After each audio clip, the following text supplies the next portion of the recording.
Welcome to Mystery Pathway. The year was 1947. The Cold War was in its infancy. In a remote Soviet research facility, a sinister experiment was about to begin. Scientists bustled about, their faces etched with a mix of excitement and dread. This was no ordinary test. It was a foray into the depths of the human psyche. What would happen if humans were deprived of sleep? For how long could the mind endure without rest? The Soviet government had given them carte blanche. No ethical boundaries would hold them back. The facility itself was a maze of cold, sterile corridors. At its heart lay a chamber equipped with microphones, one-way mirrors, and a host of monitoring devices.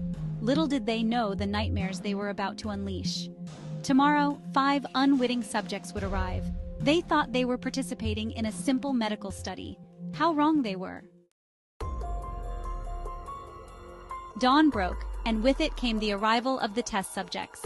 5 men, all political prisoners, were ushered into the facility. They were told they would be participating in a groundbreaking study. The promise of freedom dangled before them like a carrot. All they had to do was stay awake for 30 days. It seemed simple enough. The experiment began without incident. The subjects were sealed in the chamber. A cocktail of stimulants pumped through the air. Books, games, and other diversions were provided. The researchers watched through one-way mirrors, taking meticulous notes. For the first few days, everything seemed normal. By the 5th day, signs of stress began to emerge. The subjects became irritable and paranoid. They started to turn on each other, hurling accusations and insults. The researchers watched with growing fascination. This was exactly what they had hoped to see, but they had no idea how far it would go. By the 2nd week, the true horror of the experiment began to unfold. The subjects' behavior became increasingly erratic and disturbing. They stopped using the bathroom, instead choosing to soil themselves where they stood. The stench in the chamber became unbearable, but the subjects seemed oblivious to their own filth. Paranoia gripped the subjects with an iron fist. They became convinced that the chamber was filled with hostile entities. Some cowered in corners, whimpering in fear. Others lashed out violently at invisible assailants. The researchers watched in shock as one subject began to claw at his own face. Blood streamed down his cheeks, but he didn't seem to notice. He was fighting demons only he could see. The physical toll on the subjects was horrifying. Their bodies began to waste away, yet they displayed bursts of inhuman strength. The researchers debated whether to intervene, but their scientific curiosity overrode their humanity. The silence was shattered on the 25th day. Without warning, the subjects began to speak in unison. Their voices were unnaturally deep and resonant. They spoke of horrors beyond human comprehension.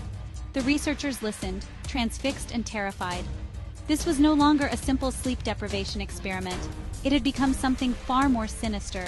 The subjects' physical abilities defied explanation. Despite their emaciated state, they displayed strength and agility beyond human limits. One subject tore a steel door from its hinges with his bare hands. Another leaped to the ceiling and clung there like a spider.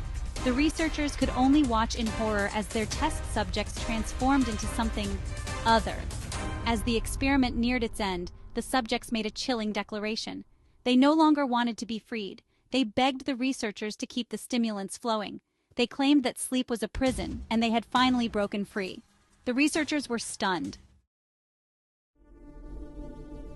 As the 30th day dawned, the researchers made a fateful decision. They had to end this nightmare. They prepared to enter the chamber, armed with powerful sedatives. But as they approached the door, a chill ran down their spines. The subjects were waiting for them.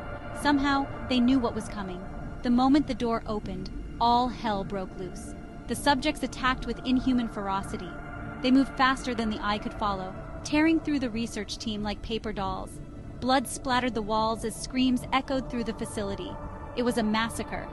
The subjects seemed to revel in the violence, laughing maniacally as they tore their captors apart. Armed soldiers flooded into the facility. They were met with a scene straight out of a nightmare. The subjects, now more monster than human, turned their attention to this new threat. What followed was a battle that defied description. In the aftermath of the catastrophe, the Soviet government moved swiftly to cover up the incident. The facility was burned to the ground, all records destroyed. The few survivors were silenced, their memories erased. Whispers of the experiment began to circulate in the intelligence community.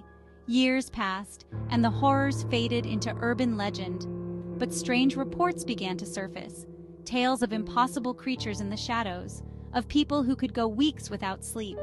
The intelligence agencies took notice. The legend of the Russian sleep experiment took on a life of its own. It became a favorite tale among horror enthusiasts.